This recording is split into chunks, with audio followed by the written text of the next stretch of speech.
No ar, Brasil ODS, um programa que mostra, divulga e debate o terceiro setor, dando voz à solidariedade e construindo a cidadania.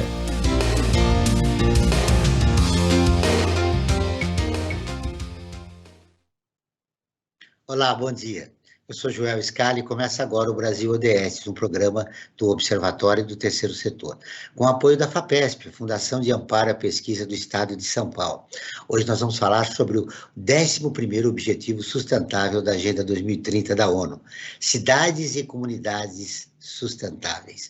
Participo do programa de hoje a professora Hermínia Maricato, professora aposentada da Faculdade de Arquitetura e Urbanismo da Universidade de São Paulo. Ela é fundadora do Laboratório de Habitação e Assentamentos Humanos da mesma instituição.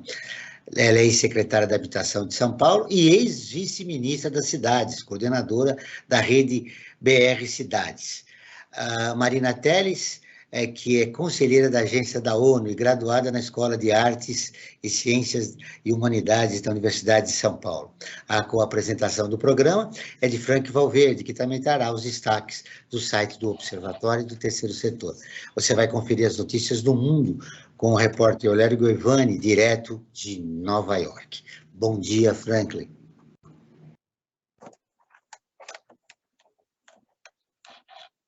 Está sem som? Nós estamos sem som, Franklin. Não, agora voltou, Joel. Vamos lá. Agora voltou. Bom dia, Joel. Bom dia, desculpem a falta do som. Bom dia, Joel. Bom dia, professora Hermínia. Bom dia, Marina. E bom dia a você que está em sintonia aqui com o Brasil ODS na Rádio Brasil Atual. Os destaques ou destaque da semana, Franklin? Joel, eu quero registrar no último domingo o falecimento da escritora Lígia Fagundes Telles. Ela morreu aos 98 anos, né, quase centenária, escritora que deixou obras... Deixou obras importantes, Franklin. Esse corte seu, eu vou acrescentar que eu, muito jovem, li As Meninas, né? Um dos livros mais interessantes da Lígia Fagundes Telles, nos anos 70, 80 do século passado. Verdade. E ela fez parte da Academia Brasileira de Letras, foi ganhadora do Prêmio Camões, do Prêmio Jabuti, e infelizmente ela nos deixou. Mas a obra da Lígia Fagundes Telles fica aí e ficará por muito tempo, e ela tem uma presença muito importante da mulher, inclusive ela foi uma das primeiras mulheres a fazerem parte da Academia Brasileira de Letras, e a qualidade da escrita dela permanecerá por muito tempo ainda, Joel. Esse é o registro que eu quero fazer no dia de hoje. Muito boa lembrança, professora Lígia, a escritora Lígia Fagundes Telles. Eu me lembro que eu tive uma entrevista com ela alguns anos atrás. Muito bem, deixa eu cumprimentar as nossas duas convidadas. Bom dia, professora Hermínia, sempre um prazer recebê-la aqui. Bom dia, Joel, o prazer é meu, acho o seu programa muito bom. Eu agradeço. Bom, esse elogio vale por partido da professora Hermínia. Bom dia, Marina, seja muito bem-vinda ao nosso programa. Bom dia, Joel, é uma alegria muito grande estar aqui. Você que é representante da ONU em São Paulo, podemos começar com você, Marina. Como está o cumprimento da Agenda 2030 aqui na nossa cidade? Bom dia, então, Joel, bom dia, professora Hermínia, bom dia, Franklin. É um prazer estar aqui nesse programa do Observatório do Terceiro Setor. O prazer é nosso, seja muito bem-vinda. Muito importante, principalmente em relação aos avanços, né, que o terceiro setor tem conseguido alcançar dentro da cidade de São Paulo. Aqui eu estou num lugar um pouco diferente, né? Eu faço parte da Comissão Municipal dos Objetivos do Desenvolvimento Sustentável, mas eu represento a única empresa que está nesse biênio da comissão. Então, a minha trajetória, na verdade, é praticamente todo o setor público e terceiro setor, então é um pouco diferente, mas, de qualquer forma, foi um prazer enorme estar com organizações de altos gabaritos, realmente, Marina, deixa eu dar um dado para você. Segundo o ODS 11, que é tornar as cidades seguras e sustentáveis, significa assegurar o acesso a habitações seguras, a um custo razoável, melhorar os assentamentos de favelas. Também envolve investimentos em transportes públicos, criação de espaços públicos verdes e melhoria do planejamento e gestão urbana, de forma participativa e inclusiva. Diante dessa realidade, professora Hermínia, como alcançar esse objetivo? Como chegar a 2030? Isso é uma utopia, um sonho, ou nós estamos caminhando para conseguir essa realidade? Olha, eu acho que a gente pode ter um pé na esperança e um pé na desesperança. Por quê? Em primeiro lugar, vamos pensar que a questão do desenvolvimento sustentável, ela alcança desde o interesse global, capitalista, a mudança dos combustíveis fósseis, por exemplo. Você tem interesses, né, de corporações que não estão interessadas nisso, né? O combustível fóssil, gente, promove guerras no mundo, não é? É uma coisa muito forte, e sem mudar isso, nós não vamos ter desenvolvimento sustentável, simples assim, não é? Mas eu estou falando de interesses planetários. Agora vamos falar de comportamento individual, que também é importante para o desenvolvimento do milênio, né? Dos Objetivos de Desenvolvimento Sustentáveis. Eu estou pensando nas ODMs lá, que precederam as ODS, né? Mas, então, cada pessoa precisa se educar para lidar com os resíduos sólidos, com o lixo. Reduzir o descarte, quando descartar, porque é impossível não descartar, porque as embalagens de plástico, elas se desenvolveram de uma forma impressionante. Tudo que você compra vem em embalagem de plástico. Se você não recicla esse plástico, você está condenando a rede hídrica, você está condenando o mar, não é? Parte da vida animal. Então, o importante da mudança é que vai desde o comportamento individual até interesses globais. Importante. Então, nós temos que nos preparar para uma batalha que é muito forte, não é? Que é muito. Então, eu quero deixar aqui a minha impressão, não é? Talvez seja mais fácil a gente começar pelo comportamento de cada um, pelo padrão de consumo, pela consciência das comunidades, dos bairros, não é? Lutar na mídia, como vocês estão fazendo, não é? Mas a grande mídia, ela vive de anúncio, minha gente. Então, como é que a gente faz para combater, por exemplo, uma das coisas insustentáveis é o mercado imobiliário. O mercado imobiliário é um dos reis da insustentabilidade. Você está vendo aí, eu visitei uma cidade americana na crise do Fordismo, da indústria fordista, que aqueles prédios da indústria fordista estavam vazios, porque a economia tinha avançado, não é?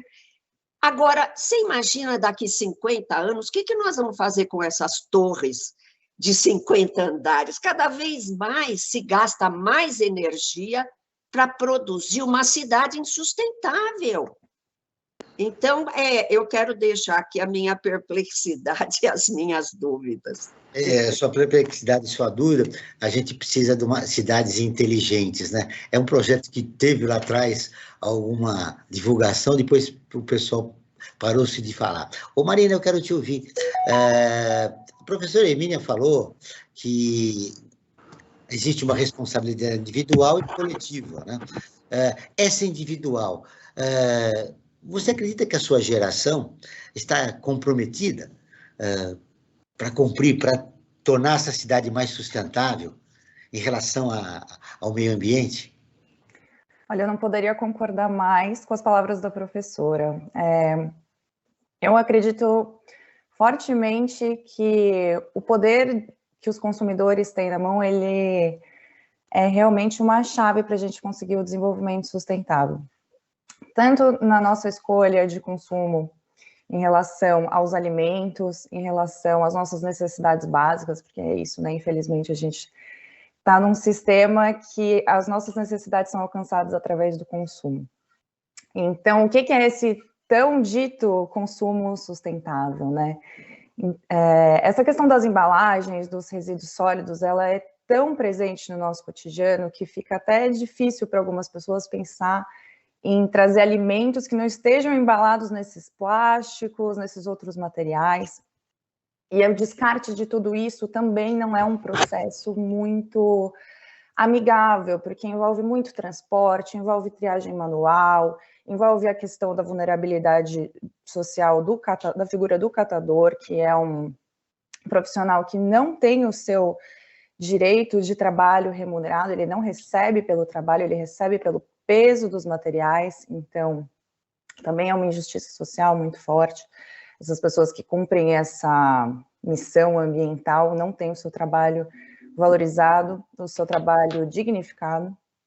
Então, toda essa questão do consumo, ela é essencial para a gente pensar a vida nas cidades, principalmente quando existem algumas barreiras, principalmente em relação à conveniência, em relação ao valor, comunidades de baixa renda que muitas vezes não têm acesso a um mercado com alimentos frescos, somente alimentos industrializados, famílias, né, chefes de família, principalmente mulheres que têm uma jornada tripla, que não têm tempo hábil para poder ter uma alimentação saudável, processar esses alimentos in natura, então acaba tomando as suas decisões de acordo com a praticidade mesmo, de acordo com o valor do alimento. Então, um dado muito interessante, né, com essa questão geracional sobre o consumo é que quase metade dos millennials leem rótulos, né? As pessoas estão cada vez mais interessadas em saber o que elas estão consumindo. Então, eu achei isso um dado bem interessante, justamente porque ainda é menos que a metade dos millennials que buscam saber quais são aqueles conservantes que estão naquelas letrinhas pequenas, mas, por um outro lado, já é um pequeno avanço com essa questão do desenvolvimento sustentável, você começar a entender aquilo que você está consumindo, e existem outras iniciativas que estão surgindo nas cidades em relação ao descarte de resíduos, que está cada vez mais comum, por exemplo, a compostagem doméstica, você tem espaços públicos onde as pessoas estão desenvolvendo composteiras comunitárias, então eu sinto que é crescente esse engajamento, e eu espero que esse engajamento continue. Você é esperançosa para havermos uma transformação na sociedade, né? Agora, Marina, nós vamos ouvir a Rádio ONU, que é parceira de conteúdo do Observatório do Terceiro Setor, com a reportagem Negócios, investidores e cidades terão regras para apoiar zero emissões. O Eleutério Guevani, de Nova York, tem as informações. As Nações Unidas anunciaram a criação do grupo de especialistas de alto nível sobre compromissos de zero emissões líquidas por entidades não estatais. O único integrante de língua portuguesa é o economista guineense e ex-secretário executivo da Comissão Económica das Nações Unidas para a África, Carlos Lopes. Uma das principais metas é definir padrões a serem observados por entidades não estatais sobre compromissos de zero emissões líquidas e acelerar a implementação. Em Nova York, o secretário-geral António Guterres ressaltou que a crise climática piora com emissões globais altas, apesar das crescentes promessas da ação climática. Para ele, o mundo está numa corrida contra o tempo para limitar o aquecimento global 1,5 grau e a perder. Ele lembrou que o painel intergovernamental sobre mudanças climáticas, IPCC, demonstrou que quase metade da humanidade já está na zona de perigo. O secretário-geral adverte que, se não houver reduções significativas e sustentadas de emissões nesta década, a janela de oportunidade para manter a meta será fechada para sempre, no que constituirá um desastre para todos. Com recomendações esperadas até ao final do ano, o grupo de peritos trabalhará determinando padrões e metas de neutralização como primeira grande tarefa. Da ONU News em Nova York, Eleutério Gavan.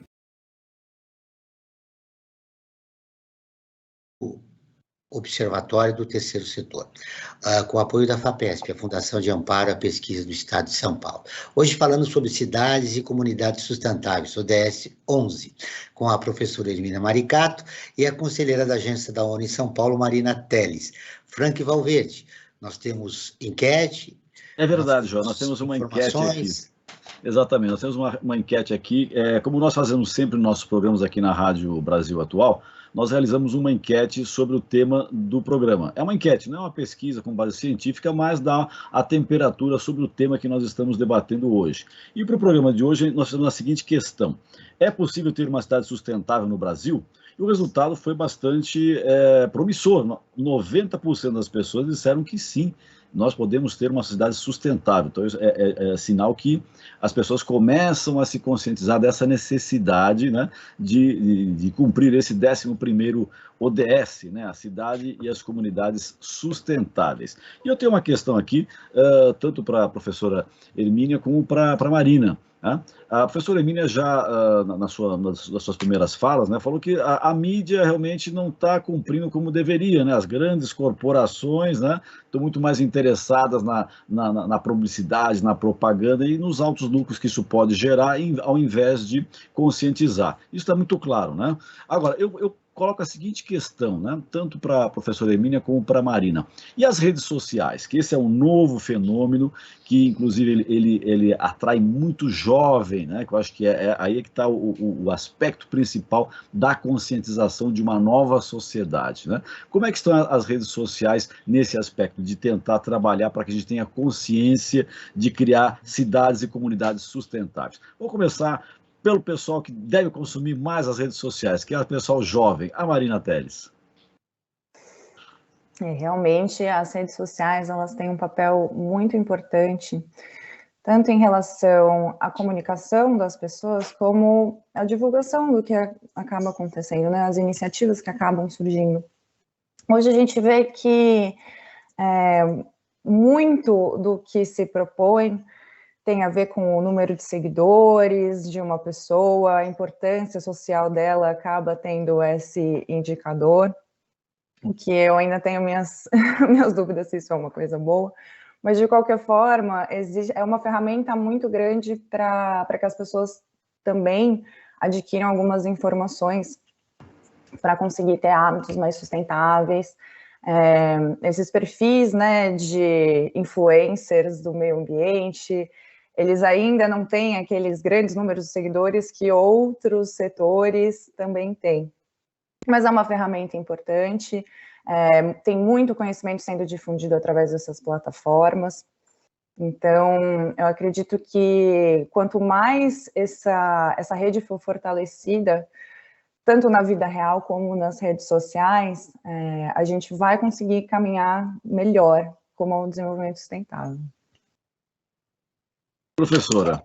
Pois eu tenho mudado um pouco minha opinião sobre as redes. Elas me assustam um pouco, porque elas interferem muito sobre o nosso cotidiano, a nossa subjetividade, né? A gente está percebendo isso. Quando o Avatar, essa história de Avatar começar a ficar mais comum, não sei o que vai acontecer com a nossa cabeça, mas eu também tenho visto assim que o domínio da mídia hegemônica, ela não deixa escolha, e já as redes sociais deixam escolha, não é? Então eu estou aqui um pouco mais otimista, né, da gente ter escapatória em relação a uma dominação muito forte da mídia hegemônica.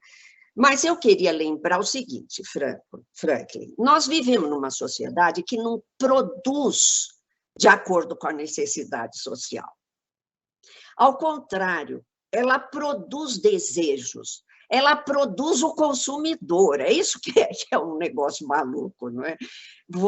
Ela produz a necessidade do consumo de alguma coisa que você não tinha necessidade, não é? E mudar isso é muito difícil por causa desse mecanismo justamente de poder. A indústria automobilística, gente, eu não sou contra carros de um modo geral, mas eu sou a favor do transporte coletivo sustentável, não é?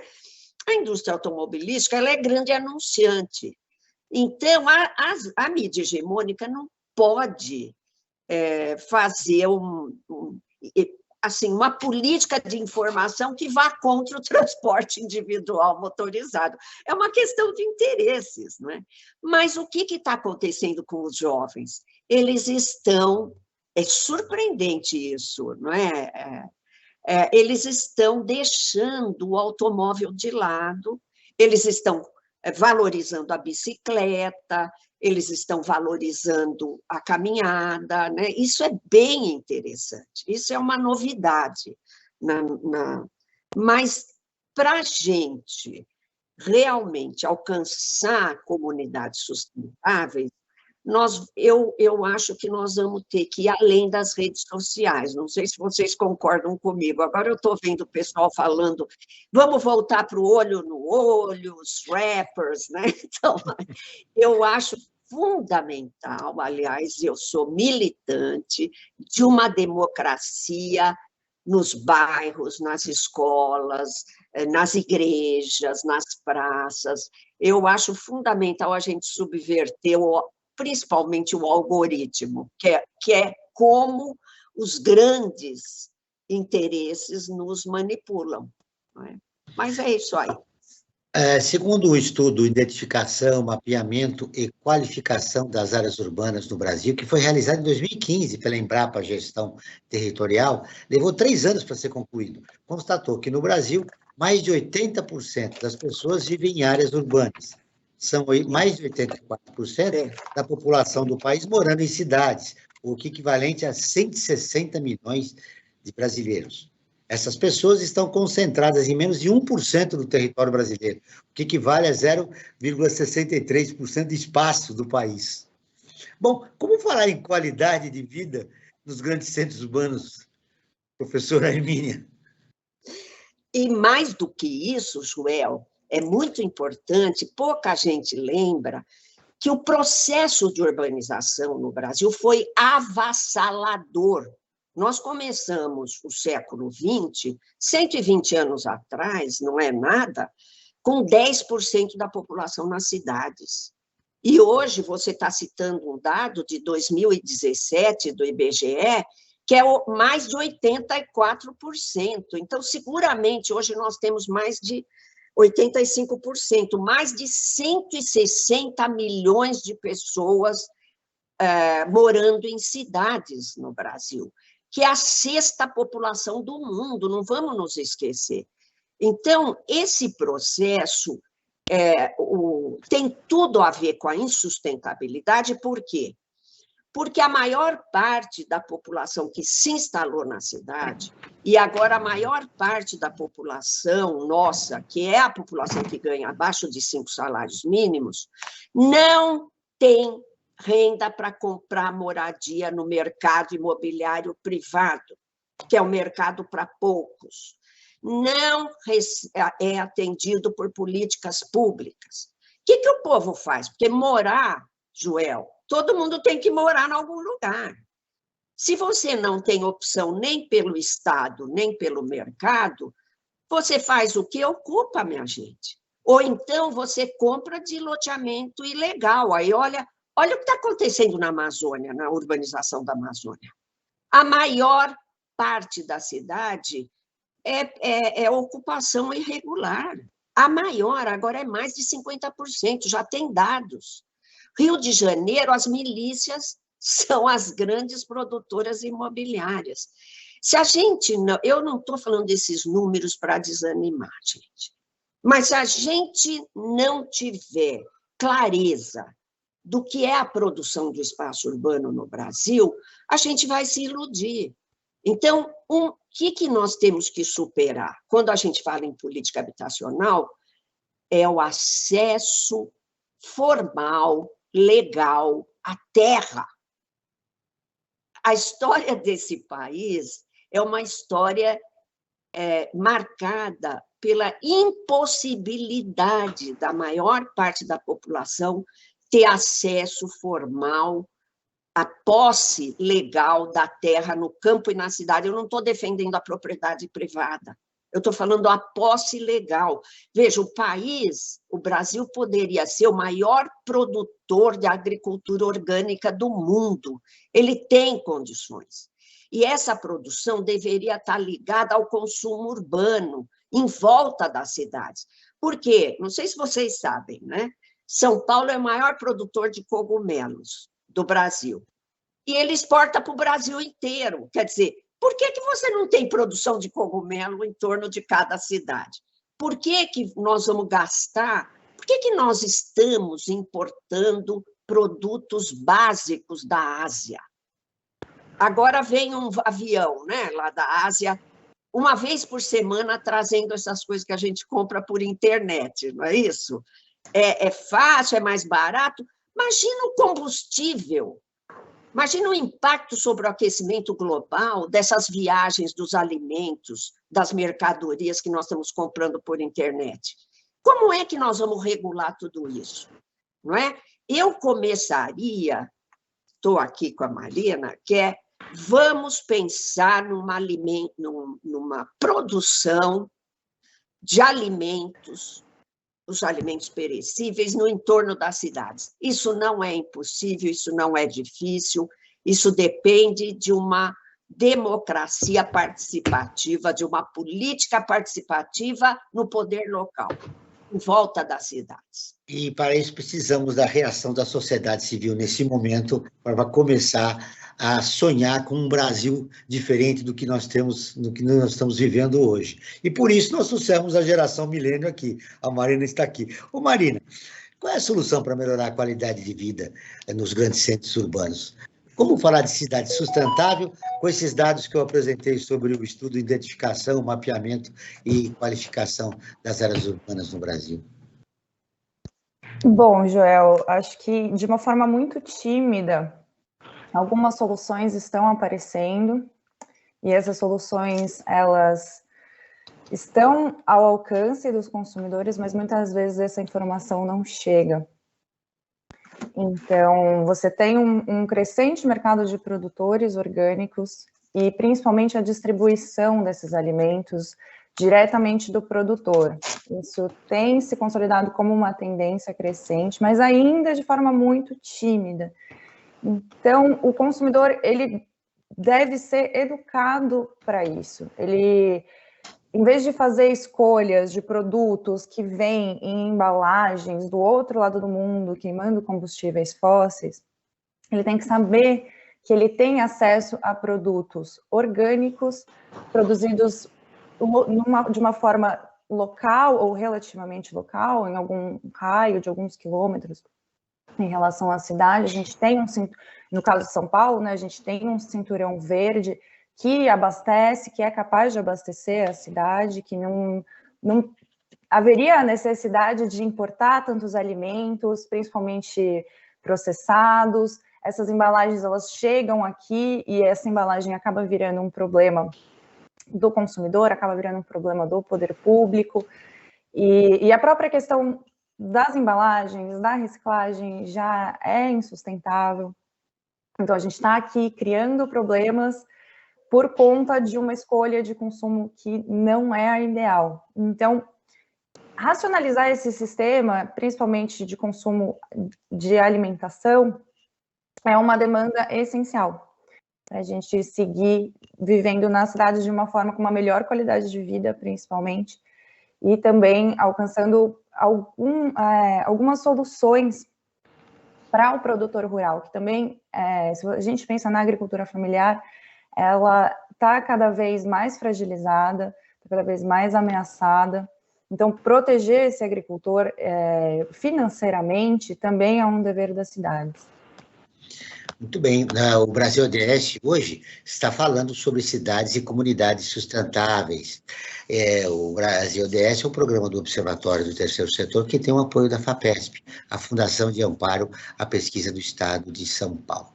E hoje nós estamos entrevistando a professora Emília Maricato e a conselheira da Agência da ONU em São Paulo, Marina Teles. Frank Valverde, informações? Sim, Joel, vamos dar os destaques do Observatório do Terceiro Setor, né? Convido a todos e a todas a visitarem o nosso site, né? observatório3setor.org.br, o 3 em numeral. Lá você vai encontrar uma série de matérias e, na maioria delas, sempre focadas em questões relativas à cidadania.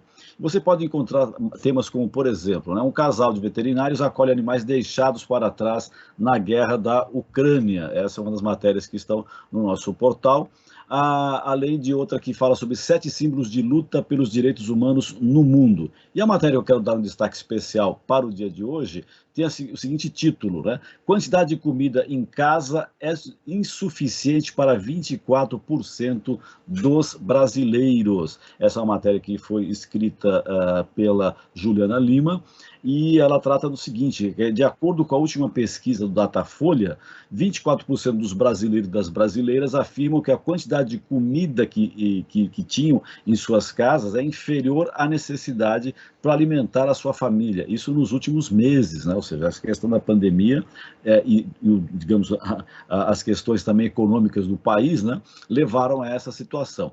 E dentro dessa pesquisa mesmo, 63% destacam que a quantidade de comida que estiveram durante esse período é exatamente o que precisavam, ou seja, não sobrou um grão de arroz, né? Este era um país que estava, digamos, debelou a questão da fome, e ela volta a ser colocada na mesa dos brasileiros, Joel. Infelizmente, esse é o retrato do nosso Brasil hoje. Você quer ficar informado sobre projetos, causas sociais e direitos humanos? Siga o Observatório do Terceiro Setor nas redes sociais e acompanhe informações do Brasil e do mundo. No Instagram é @Observatório 3 Setor, no Facebook é facebook.com/Observatório 3 Setor. Os nossos programas de rádio também estão disponíveis no canal do Observatório, no YouTube. Lá você também encontra entrevistas e quadros de como você sabia e você conhece, que mostram aspectos ignorados da história e refletem sobre a sociedade brasileira. Basta buscar Observatório 3 em numeral Setor. Repetindo, Observatório 3 em numeral Setor. Franklin, olha, o mundo está ficando cada vez mais urbanizado. Atualmente, segundo dados da ONU, a Organização das Nações Unidas, mais da metade da população do planeta vive em áreas urbanas. São 4,4 bilhões de pessoas morando em cidades, ou quase 57% da população mundial. Em 2050, esse número chegará a 6,5 bilhões de pessoas, 2/3 de toda a humanidade. No Brasil, temos a redução de investimentos do governo federal em saneamento básico, transporte público e diminuição de programas de interesse social. Professora Emília, neste cenário, é possível ter esperança de... Olha, eu tenho, viu?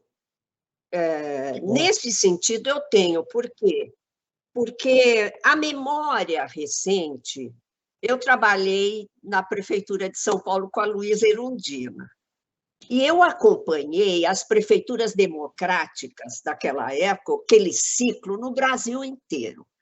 O orçamento participativo de Porto Alegre. Gente, se aquilo tivesse tido continuidade, o controle social sobre o orçamento público, a nossa vida seria diferente nas cidades. Nós temos na Constituição Federal o direito à moradia, o direito ao transporte. Você quer falar alguma coisa, Joel? Não, na verdade, eu estava pensando, está na nossa Constituição, né, o interesse social da propriedade? Isso. Eu ando lendo muito, não é? Porque eu defendi a proposta de reforma urbana na Assembleia Nacional Constituinte, que era uma proposta que vinha da sociedade organizada, e a gente estava muito entusiasmado, aí conquistou o capítulo da política urbana na Constituição, conquistou as prefeituras democráticas, que controlavam o orçamento, minha gente. Não tem nada mais importante do que controlar o dinheiro público.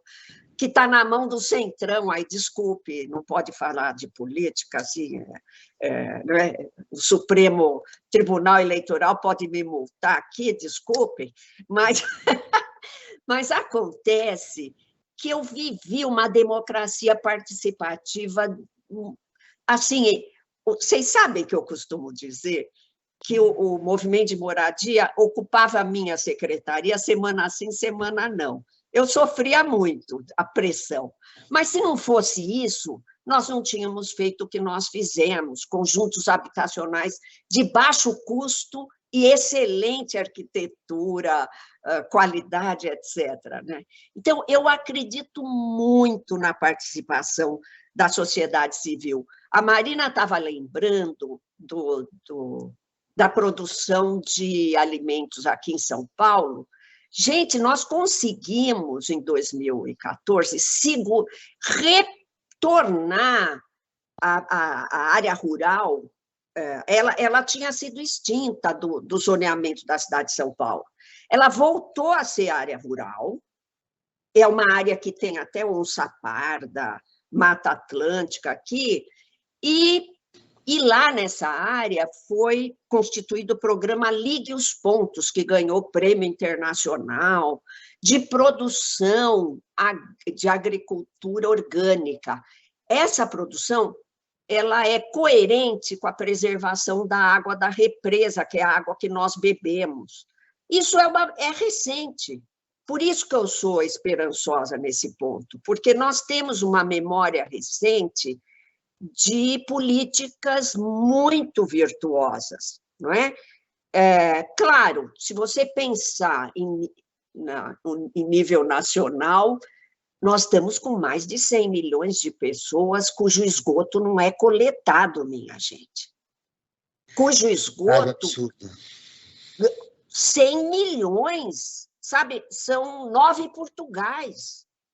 9 vezes a população de Portugal jogando esgoto na rede hídrica.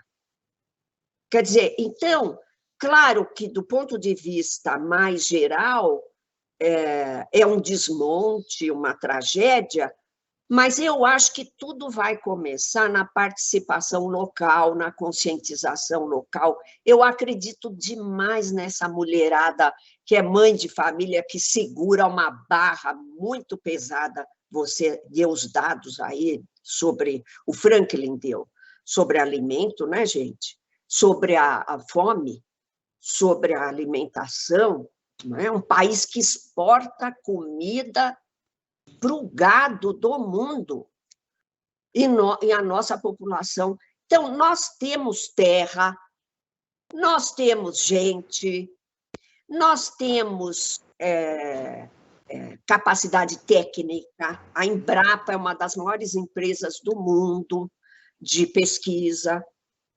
Eu acho que a gente tem que vencer. Só está a necessidade de nós pararmos de fazer políticas de governo, mas temos que fazer políticas de Estado. Isso. Isso para solução para o Brasil a médio e a longo prazo. E de sociedade, né, Joel? Exatamente. E de sociedade independente, inclusive, de cargos, de representações, etc. Ô, Marina, nós ouvimos a matéria da ONU, e aí o Leonardo Governo falava que metade da humanidade está em perigo. Como levar a importância da sustentabilidade para essa geração jovem? Como passar essa barreira da comunicação e conscientizar o maior número de jovens a respeito desse importante e fundamental assunto? É um desafio muito grande, Joel. Acho um desafio enorme, mas eu também faço parte do time dos esperançosos, que eu acho que a gente, sendo bem estratégicos, eu acho que dá para acontecer, né? A gente, ouvindo as palavras da professora Hermínia, a gente vai ligando todos esses problemas urbanos, como eles são cíclicos, né? Como a falta de saneamento vai interferir na saúde pública, que vai interferir na alimentação, que vai interferir no dia a dia dos transportes, a distância entre a casa e o trabalho, o tempo de locomoção das famílias, a falta de direitos trabalhistas, tudo isso vai virando uma grande bola de neve de problemas sociais que acabam se tornando problemas ambientais. Então, a superação da pobreza, acho que é a primeira, tem que ser uma prioridade. A gente estava há pouco falando sobre políticas de Estado, políticas de governo. A superação da pobreza de uma forma definitiva teria que ser o primeiro passo, porque se você está com fome, você não vai conseguir militar por uma causa ambiental. Se você está muito sobrecarregado no seu trabalho, passa 6 horas do seu dia se locomovendo da sua casa para o seu trabalho, você não vai conseguir pensar em ter uma qualidade de vida melhor, uma alimentação mais saudável. Então, acho que tudo começa com políticas públicas que foquem justamente na sobrevivência das pessoas, no bem-estar das pessoas, nos serviços básicos, né? O próprio saneamento básico já tem básico no nome. Então, essas políticas... o Brasil voltou no mapa da fome. Exatamente. Então, sem saneamento, sem alimentação, sem moradia, é praticamente impossível a gente atingir um engajamento para as causas ambientais. Então, uma cidadania que garanta esses direitos básicos seria o primeiro passo para a gente continuar nessa luta por esses objetivos do desenvolvimento sustentável. Segundo o relatório Luz de 2021, durante a pandemia, 9.000 famílias foram despejadas, incluindo comunidades quilombolas. E quase 65 mil estão ameaçadas de perder sua moradia. Frank Valverde, com esses dados provocados pela pandemia, eu gostaria de saber de que forma nós podemos transformar o nosso país, transformar o país num novo momento, né? Porque aí nós temos também a participação do Poder Judiciário, né, que despejou essas famílias, esquecendo da função né, social da propriedade, porque você vai despejar uma família durante a pandemia para nada, a casa vai ficar vazia, e você coloca essas famílias que perderam o emprego na rua, né? Sim, é verdade. Se a gente passeia, por exemplo, uma cidade como São Paulo, né, o número de sem-tetos aumentou assim de uma forma exponencial, né? Qualquer praça tem uma pessoa com uma barraquinha, ainda que aqueles que conseguem ter uma barraquinha, né, vivendo lá, né, com seus pertences jogados lá, enfim, de um lado para o outro lado da praça, tentando sobreviver, né? Eles não vivem, eles sobrevivem a essa situação toda. Joel, essa situação que a gente vive, tudo bem, foi agravada pela pandemia, né? Isso é inegável, né? Ela já vinha no 19, já estava, aliás, um pouquinho até antes, né? A gente já pegou em 17, 18, o país já começou numa certa deterioração, coisa que não tinha lá para trás, que estava num ascenso, agora começou o descenso, e a pandemia agravou ainda mais. No caso, por exemplo, do Observatório Terceiro Setor, a gente procurou fazer o quê?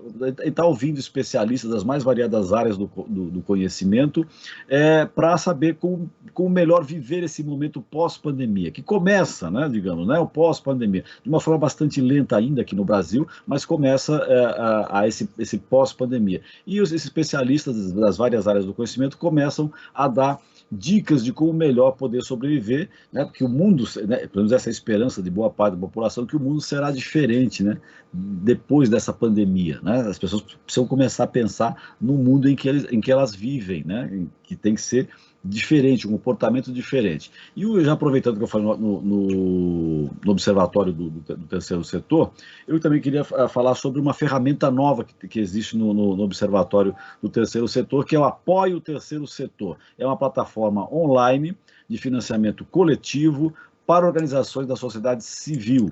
Mais informações sobre essa plataforma, convido a entrar em apoie3setor.com.br, o 3 em numeral. Lá as pessoas vão encontrar de que forma essa plataforma funciona e a maneira dela gerar esses recursos para essas sociedades, para essas organizações, melhor dizendo, da sociedade civil. E o Joel, também aproveito para convidar todos que nos acompanhem em nossas redes sociais, seja no Facebook, no Instagram, assim também como no youtube.com. nesse cenário de retrocesso, nós temos alguma possibilidade de atingir a meta da Agenda 2030 em relação às ODS? Essa pergunta eu comecei fazendo no início do programa, e eu vou terminar com ela, já que eu estou com duas entrevistadas esperançosas, a professora Elimina Maricato e a Marina. Marina, começando com você, qual é o seu maior sonho em relação ao nosso país, à sustentabilidade, ao nosso futuro, às aspirações que você tem? Bom, acho que quando a gente sonha, o céu é o limite, né? Então, acho que o meu sonho seria realmente que as pessoas pudessem sonhar. Isso já é um direito que eu sinto que foi tirado um pouco das pessoas. O próprio direito de sonhar, o próprio direito de ter alguma perspectiva de que a vida melhore de alguma forma, com mais qualidade. Que as pessoas vivam mais, em vez de simplesmente sobreviver, simplesmente viver para conseguir se manter, para pagar boletos, alimentar os filhos, para que as pessoas possam, de fato, desfrutar essa experiência que é existir nessas cidades, nesse planeta. E eu acho que, para isso, toda a sociedade, de uma forma, deve ser um pouco mais empática, que as pessoas que estão num lugar de privilégio, elas percebam esse privilégio, elas sejam mais solidárias com quem não está nesse lugar. E que as pessoas tenham o básico para a existência e que, a partir dali, a gente consiga evoluir, de fato, como espécie, pensando de uma forma coletiva e menos individual, pensando no que é bom também, não só para as pessoas, mas para a vida terrestre, a vida marinha como um todo, para toda a biodiversidade, que ela seja preservada, que a gente ainda tem, por sorte, alguns espaços onde a natureza é preservada, onde existe não vou nem dizer recursos naturais, né? Porque a natureza, ela é uma grandeza por si só. Então, acho que meu sonho vai bem nesse sentido, que a gente consiga valorizar o maior ativo que a gente tem, que é a vida. Eu perguntei do seu sonho, mas para a professora Hermínia, eu vou perguntar qual é a maior preocupação dela diante desse cenário de retrocesso. Joel, deixa eu antes, você vai me permitir dar uma informação aqui muito, muito importante, que era interessante vocês acompanharem. Há menos de 2 anos atrás, nasceu uma campanha contra despejos coletivos, Despejo Zero.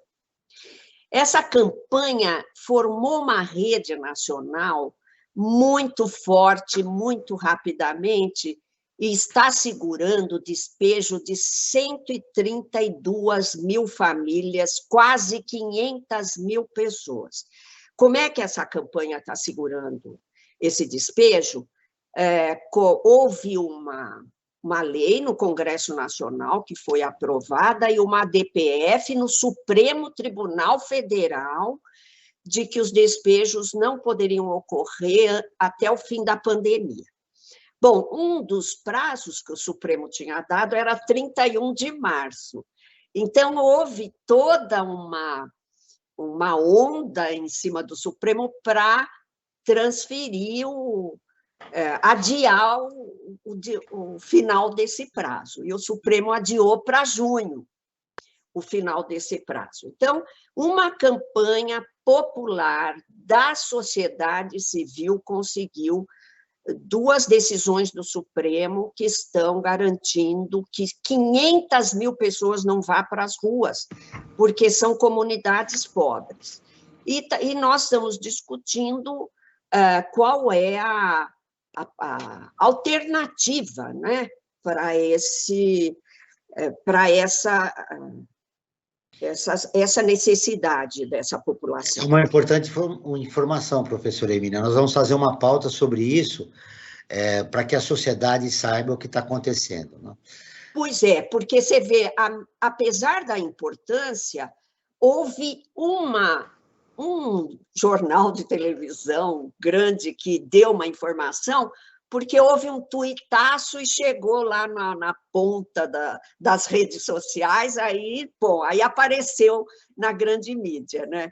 Mas, agora, para terminar, eu queria falar para vocês uma coisa que eu sempre achei, eu continuo achando que sem você resolver o problema da terra, você não resolve o problema do Brasil social, econômico. A terra é o maior ativo que nós temos no Brasil, com os recursos naturais, etc. E ela é retida mesmo, né? No campo e na cidade. O que você tem de propriedade ociosa servida de infraestrutura nas cidades brasileiras é impressionante, rendendo, sabe? Rendendo dinheiro aí para os proprietários, que são poucos, né? Bom, eu sempre achei isso. Agora eu estou mudando um pouco de campo, porque eu estava pensando em mudar um pouco de área, viu, Joel? Ir para a área da cultura, porque eu estou meio entusiasmada Que bom. com o poder do pessoal da área da cultura, não é? Veja bem, se você pegar os objetivos de desenvolvimento sustentável, a erradicação da pobreza, a agricultura sustentável, a produção da água e a preservação, a questão energética, que é fundamental, né? Tudo isso, e nós tendo que fazer essa campanha que a Marina defende tão bem aqui, tudo isso tem a ver com o quê, principalmente? Com educação, informação, educação e cultura, minha gente. Essa é a coisa mais importante. A sociedade brasileira é uma sociedade desinformada, não é? Ela é mantida desinformada. Olha a nossa raiz escravista, não é? Isso é outra coisa que me dá esperança, é esse movimento antirracista, sabe, gente? Ele está ficando muito... E ele tem raízes profundas, não é? 56% da população brasileira é preta e parda. O último programa seu que eu participei, Joel, teve... Vocês entrevistaram, lembra? Uma pessoa, era uma liderança negra, maravilhosa, não me lembro o nome. Então, eu acho que nós precisamos investir definitivamente num processo pedagógico popular, de formação, de educação e de cultura. Nós, na rede que eu estou participando da coordenação, estamos muito envolvidos nisso e vamos fazer um encontro nacional, dia 3, 4 e 5 de junho, que chama Conferência Nacional Popular pelo Direito à Cidade. Olha só, que iniciativa interessante. A professora Emília Maricato, sempre instigante, né? Participando de vários movimentos. Agora está no caminho da cultura. É uma nova forma de dialogar com novos segmentos, né? Com os mais jovens, enfim, com a população em geral. Eu tenho 5 minutos para fechar o programa. Passou rápido a conversa nossa aqui. Franklin, eu quero o seu destaque final deste programa. Joel, ouvindo essa conversa maravilhosa da professora Hermínia e a Marina, eu procuro uma forma de sintetizar o que foi dito aqui, né? Falar de comunidades sustentáveis, né, é falar da sua própria sobrevivência, porque se nós não pensarmos na nossa comunidade de uma forma sustentável, nós não sobreviveremos como humanidade. Aí, Franklin, eu ia pegar você que tem 11 livros publicados como poeta, para fazer uma poesia sobre o programa, mas na próxima oportunidade a gente vai fazer isso. Marina, o seu destaque final, do que mais importante você gostaria de deixar registrado nessa entrevista, e agradecendo a sua presença aqui no nosso programa, novamente. Bom, já eu acho que eu vou destacar, então, os 2 documentos que foram produzidos pela Comissão Municipal dos ODS, que é justamente a Agenda 2030, do município, que destaca os 17 Objetivos do Desenvolvimento Sustentável e muitas metas, muitos indicadores, um material bem rico que está disponível. E o plano de ação também, que foi elaborado justamente para pensar essa gestão atual, os próximos 4 anos. Então, eu convido a todos os cidadãos, principalmente os paulistanos, para conferirem esses documentos e fazerem parte de uma mobilização para que essa agenda se cumpra, para que esse plano se cumpra. Professora Hermínia Maricato, muito obrigado novamente pela entrevista, é muito bom nós conversarmos. Sempre a senhora trazendo novidades, né? Já trouxe uma sugestão de pauta aqui, 500 mil pessoas que estão sendo favorecidas desse movimento popular, né, na articulação da sociedade civil para defender a população de baixa renda, para não serem despejadas durante a pandemia. Seu destaque rápido final. Olha, eu vou repetir aquilo que o Franklin falou, alertar, e todo mundo que está nos ouvindo, que o que está em risco não é o planeta, não, viu, gente? É a humanidade, é o ser humano. E é sério o que está acontecendo. Os dinossauros, por exemplo, desapareceram da face da Terra, e nós podemos virar essa lembrança. Muito obrigada, viu, Joel, Franklin, Marina, gostei muito da companhia. Eu que agradeço a sua participação no nosso programa. O Brasil ODS, o programa do Observatório do Terceiro Setor, está terminando. Ele tem o apoio da FAPESP, a Fundação de Amparo à Pesquisa do Estado de São Paulo. Novamente, eu agradeço a presença da professora Hermínia Maricato, da conselheira da Agência da ONU em São Paulo, Marina Teles. Esse programa foi produzido pela equipe do Observatório do Terceiro Setor. Na próxima terça-feira, às 9 horas, acompanhe nosso programa Perspectiva, sempre com assuntos importantes da atualidade. E ficamos por aqui, sempre na luta por uma sociedade mais justa, solidária, sustentável e tolerante. Até o próximo programa.